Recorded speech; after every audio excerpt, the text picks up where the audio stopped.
دين الله تعالى وشرع الذي تقضي حوائج المسلمين والمسلمات وحوائج سلامتنا وسلامة المسلمين والمسلمات بركة الله المصطفى حبيبنا والشافين رسول الله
Bismillahirrahmanirrahim. Qala al-mu'allif rahimahullah wa nafa'ana bihi wa bi ulumihi fid dharaini amin ya rabbal alamin. Wa li 'alimil ukhra alamatun tura la yatlubat dunya bi ilmi masaila. Walidaka ayatun takun kathiratun alla yukhalifa qawluhu ma yaf'al wa yakunu bil ma'muri awwala amil wa anil ladhi yanha ajtanabu awwala.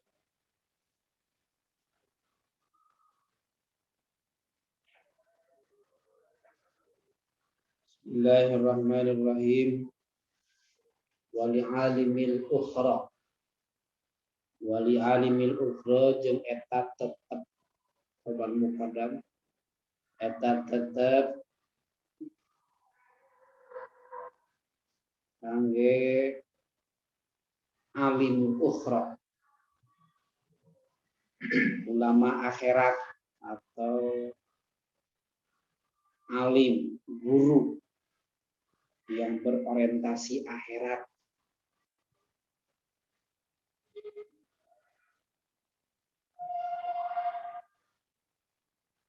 Alim, orang yang berilmu tapi orientasinya akhirat. Atau gampangannya ulama akhirat. Kita tetap kangge ulama akhirat alamatun, hari pirang-pirang tanda-tanda. Alamatun mubtada muakhar, hari pirang tanda-tanda.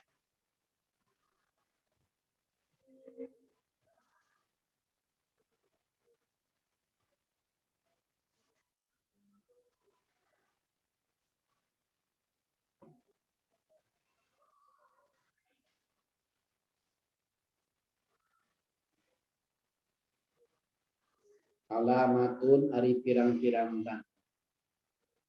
Turo anu bisa ditingali, turo yang bisa dilihat. Wali alimil ukhra yaitu bagi ulama akhirat alamatun dapun tanda-tanda turo yang bisa dilihat. Apa yang dilihat alamat, tanda-tandanya bisa dilihat. Anu kahiji atau yang pertama layat lubu atau layat lubat dunia. Allah yat luba, membuang an Allah Luka hiji henteu nyuprih, tidak mencari. Alimil ukhra saha alimil ukhra. Alimil ukhra ulama akhirat itu tidak mencari ad-dunya terhadap dunia. Ad-dunya terhadap dunia bi ilmi masailah. Bi ilmi masailah kalawan dengan menggunakan ilmu dengan menggunakan ilmu dari beberapa masalah. Jadi yang namanya ulama akhirat itu tandanya yang pertama bisa dilihat layat lubak Allah ya lubat dunia bi ilmi masa, tidak menggunakan ilmunya untuk mencari dunia. Walidzaka jeung eta tetep ana layat lubat dunia talabud dunia.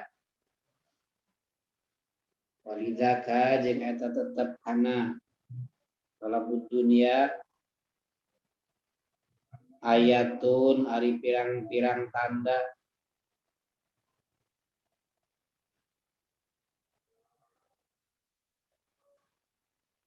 ayatun ari pirang-pirang tanda takunu anu aya naon ayat. Begitu juga mencari dunia itu ada tanda-tandanya. Kasirotun eta kasirotun seueur atawa eta kasirotan takunu kasirotan. Eta kasirotan banyak tanda. Orang mencari dunia, nah itu bisa dilihat banyak tanda. Anu kaduana Allah yukhalifa. Anu kaduana Allah yukhalifa.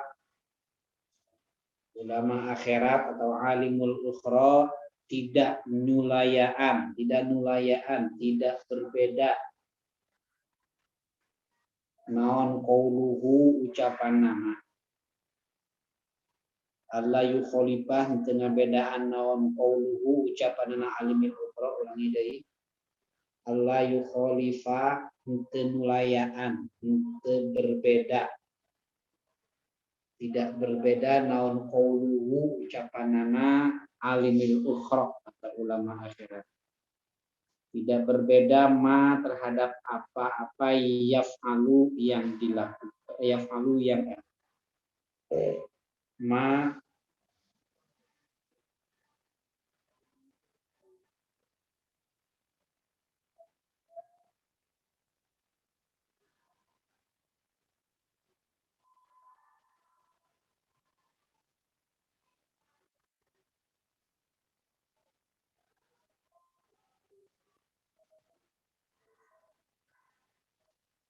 yaf'alu enaknya ya, cuma dibaca yaf'ala karena lil wazni atau lil qafiyah karena tuntutan bait di atasnya bait-bait masa ila la yaf'ala ini yaf'alu sebenarnya ma terhadap sesuatu yaf'ala yang melakukan atau yang telah dilakukan oleh alimil. Jadi tidak berbeda antara ucapan dan tindak. Namanya gitu. Qauluhu ucapannya la yukhalifu tidak berbeda ma yaf'ala dengan apa-apa yang dilakukan. Wa yakunu jeung aya wa ayakuna harus ada bil ma'muri terhadap kurang lagi wa yakunu jeung kudu aya saha alimul ukhra ulama akhirat itu harus bil ma'mur terhadap yang diperintahkan terhadap amal ma'ruf itu yaitu awal amilin yang pertama melakukan awal amilin yang anu pertama ngalakukeun wa yakunu bil ma'muri awwal amilin. Wa anil ladzi, dan dari sesuatu yang anu nyegah. Wa anil ladzi, dan dari sesuatu yang anu nyegah sa alimul ukhra, ulama akhirat telah mencegah tajtanibu, ngajauhan saha alimin ukhra awalan pertama, yang pertama, awalan yang pertama, akan menjadi orang yang pertama dalam amar ma'ruf, dalam melaksanakan ma'ruf, begitu pun juga akan menjadi orang yang pertama dalam menjauhi.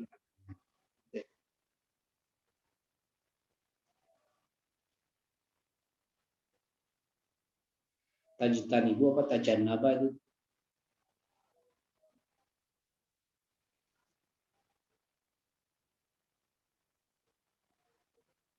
Tajannabanya. Wa anil ladzi yanha tajannaba awwa tajannaba. Tajannaba awwala. Namanya di sini tajtanibu ya, tapi keterangannya pakainya tajannaba fil madi. Wa anil ladzi yanha tajannaba awwal.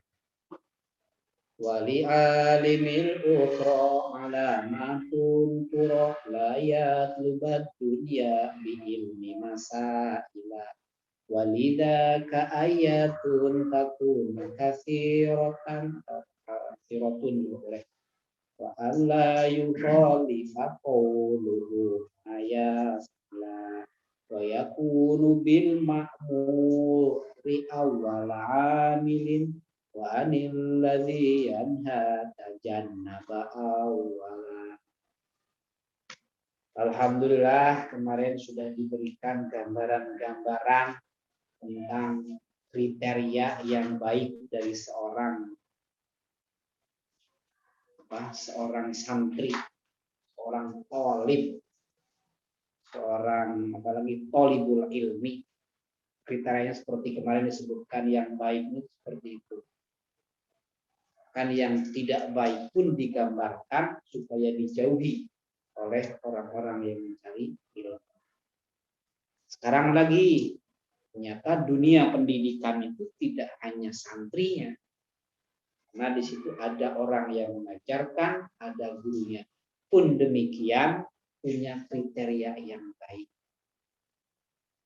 Dalam kitab ini dijelaskan wali alimil ukhra alamatun turo. Ternyata alimil ukhra, ada guru itu yang punya orientasi akhirat.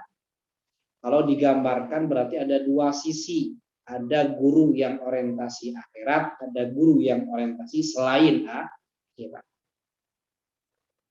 Ada yang alim, ada ulama yang tujuannya duniawi, ada yang tujuannya ukhrawi. Ya. Sebenarnya kemarin juga sama. Santri juga sama. Dikaitkan dengan dua sisi ini. Mau sisi yang mana? Apakah sisi yang memang mencari ilmu karena Allah atau memang mencari ilmu karena dunia? Demikian dengan yang mengajarkan. Bisa saja yang mengajarkan punya orientasinya dunia atau juga punya orientasi akhirat. Dua sisi. Memang dua sisi ini ya tidak bisa. Yes, pilihan. Dan itu bisa dibuktikan, bisa dilihat. Sementara Imam Ghazali itu memberikan gambaran ulama atau alim atau yang mengajarkan lah, di sini gambarannya itu ada dua golongan, ulama yang dunia, ulama yang akhirat, atau ulama yang ulama yang jelek, dan ulama yang benar. Mana? Nah, ini wali alimil ukhra alamatun, ada tandanya ternyata ulama-ulama atau alim-alim atau guru-guru yang mengajarkan yang memang punya orientasinya akhirat, punya tujuannya akhirat. Alamatun, ada tanda-tandanya.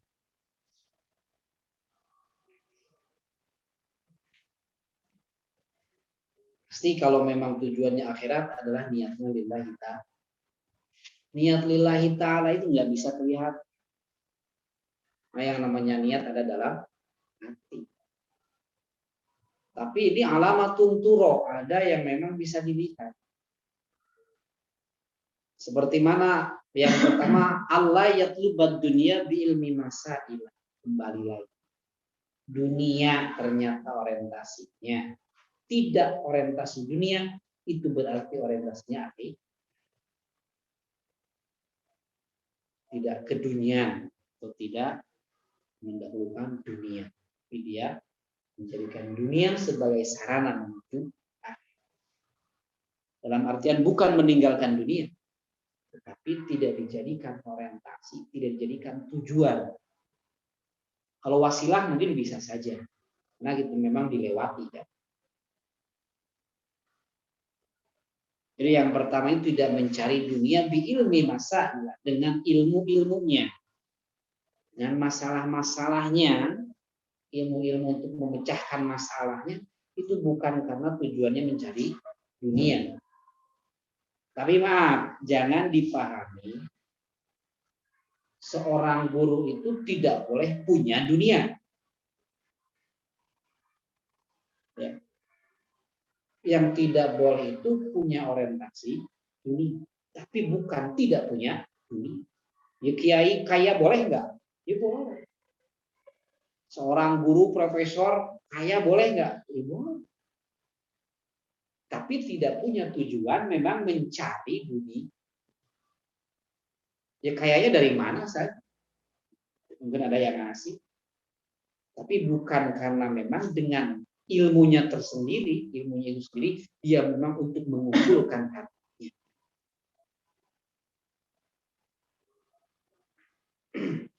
Di ilmi masai. Di gambaran jualan ilmu untuk menjual, untuk mengumpulkan harta, sehingga ilmunya dijual, dihargakan. Orang yang butuh tidak diajarkan, ditanya dulu berapa bayarnya. Ya mulai kan sekarang juga kelihatan turo kan, alamatun turo, minta bayarannya dulu, berapa dulu gajinya, berapa dulu itu. Nah ini yang memang kelihatan. Kalau gajinya tidak sekian ya tidak mau.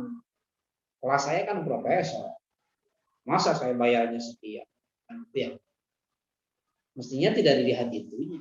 Karena Allah punya jalan lain untuk membuat orang kaya. Lagi dia seorang yang memiliki ilmu, tidak boleh dengan ilmunya untuk menuntut kaya.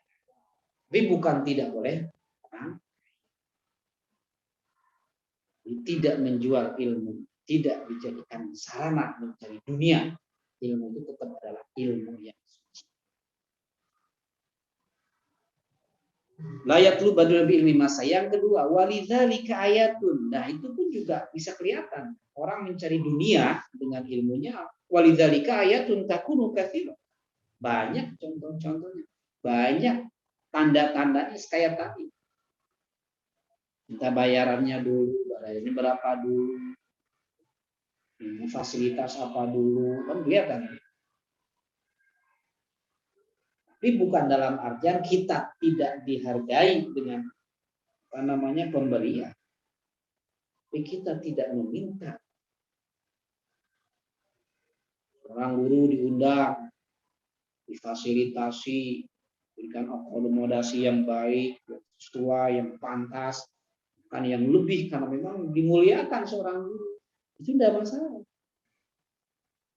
Tapi jangan jika punya ilmu diminta untuk mengajar, minta fasilitasnya. Nah, saya kan guru besar. Ini yang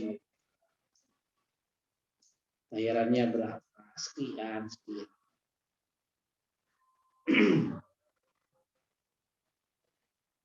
Ya, katsiratan. Yang kedua, Allah yukhalifa qauluhu ma yaf'ala. Tanda yang kedua, yang termasuk ulama akhirat, itu Allah yukhalifa, tidak membedakan atau tidak berbeda dalam artian sama apa yang diucapkan dengan apa yang dilaksanakan. Antara ucapan, antara perbuatan, dua-duanya seiring. Tidak berbeda. Itu tandanya ulama akhir. Di ulama akhirat ya pasti apa yang ia ucapkan pasti ia laksanakan. Dalam artian itu sebuah kebaikan dan ia laksanakan. Kalaupun itu ada sebuah keburukan, ia pun termasuk orang yang meninggal. Ayat lain mengatakan kabura maqtan indallahi antakulu malata antakula malata. Sebuah dosa besar apa yang dia ucapkan tidak sama dengan apa yang dia laksanakan. Ini juga satu masalah juga. Jika terjadi ada orang santri, seorang alim, dia tidak mau mengajarkan. Kenapa? Karena saya takut. Saya tidak bisa mengerjakan. Saya tidak mau mengajar karena saya belum sanggup untuk mengerjakan. Repot lagi.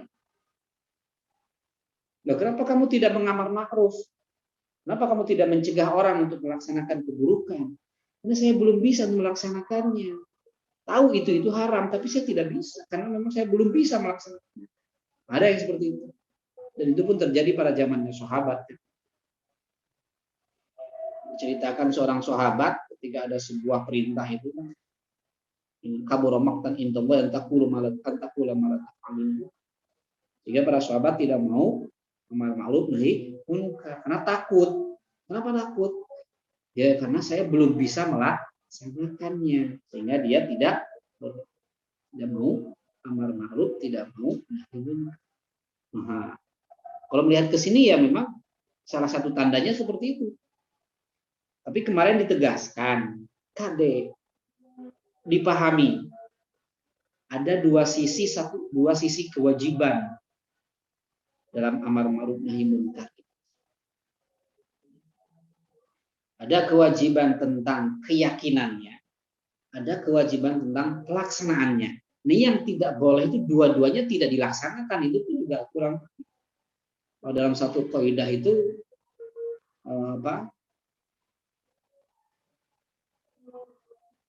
mala yudraku kulluh la yutraku kulluh.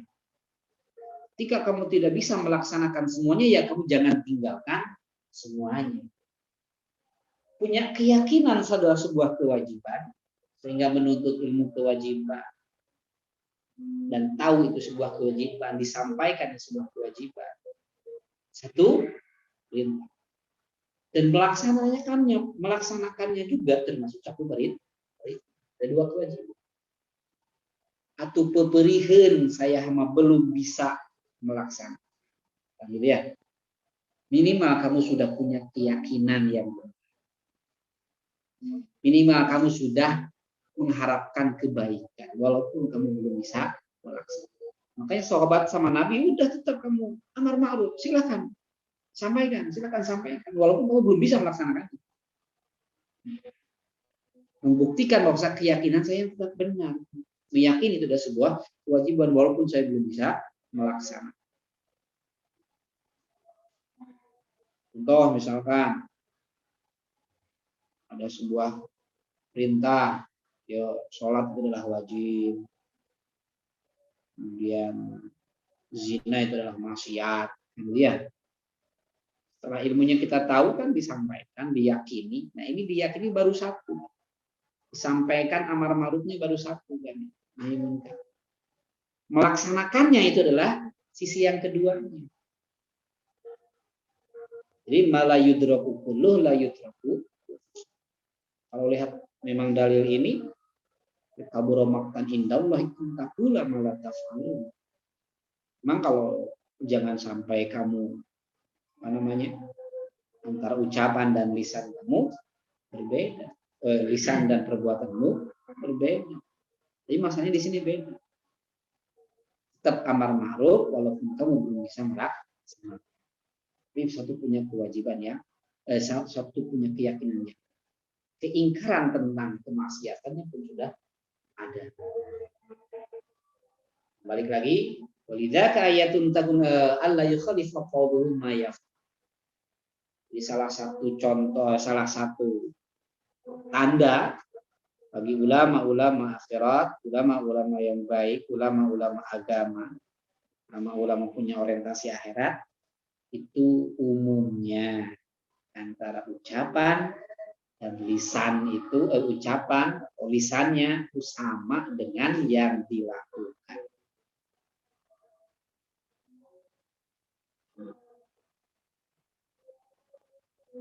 Wa yakunu bil ma'mur awwal amili.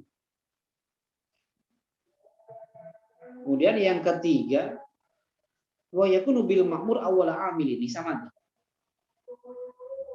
Ulama akhirat pasti dia akan menjadi orang pertama dalam melaksanakan amar ma'ruf.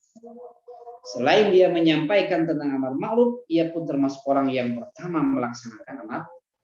Tidak hanya ucapan ajakannya saja, ia pun akan menjadi garda terdepan dalam pelaksanaan. Jangan hayo-hayo kotor, dia sendiri malah diem. Wa 'anil ladzi yanha yajtani atau tajannab awwala. Sama. Jika menyampaikan tentang kemaksiat keharaman tentang kemaksiatan atau larangan-larangan atau cegahan-cegahan, ia pun sama akan menjadi orang terdepan, orang yang pertama kali dalam meninggalkannya, dalam menjauh.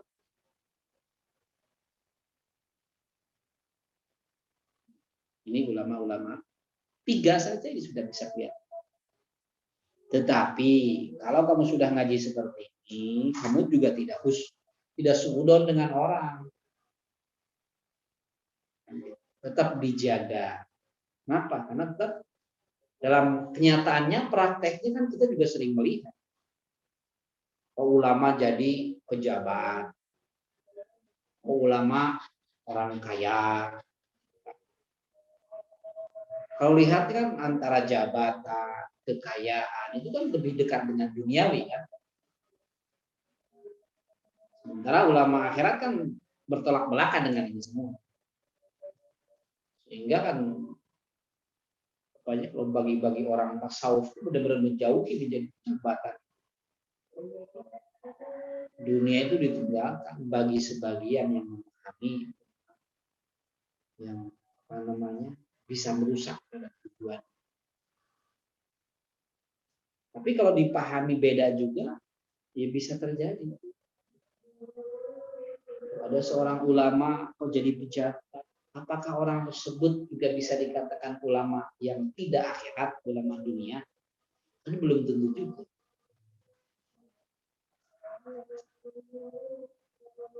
Seperti kisah para ulama berdebat. Ada orang kaya nih, orang kaya. Ada yang mau ngasih uang banyak. Ngasih kekayaan sama ulama. Ulama menolak, itu adalah dunia.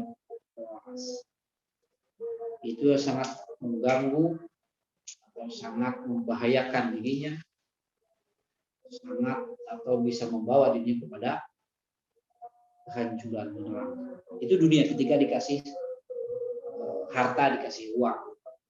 Hanya si pemiliknya itu udah kalau gitu saya kasihkan aja ke orang-orang, kasih ke orang-orang munafik, orang-orang kafir, biar dibikin tempat maksiat, biar dibikin kemaksiatan, buat bikin untuk kayak oh jangan, ada yang bilang loh, tanya nggak boleh, nah, baru mikir lagi.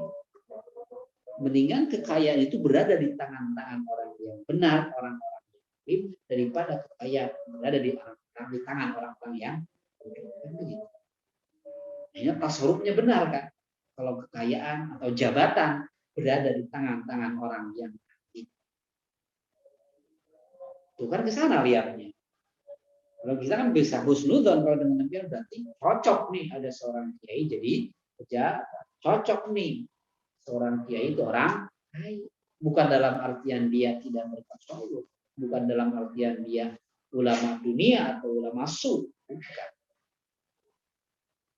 Dia punya orientasi akhirat cuma dengan strategi menggunakan harta, menggunakan jabatannya dalam rangka menuju. Yang salah itu ulamanya, ulama alim yang kealimannya itu adalah untuk mencari jabatan, untuk mencari dunia. Ketika diberikan jabatan, jabatannya itulah yang menjadi tujuannya, atau harta itu yang menjadi tujuan.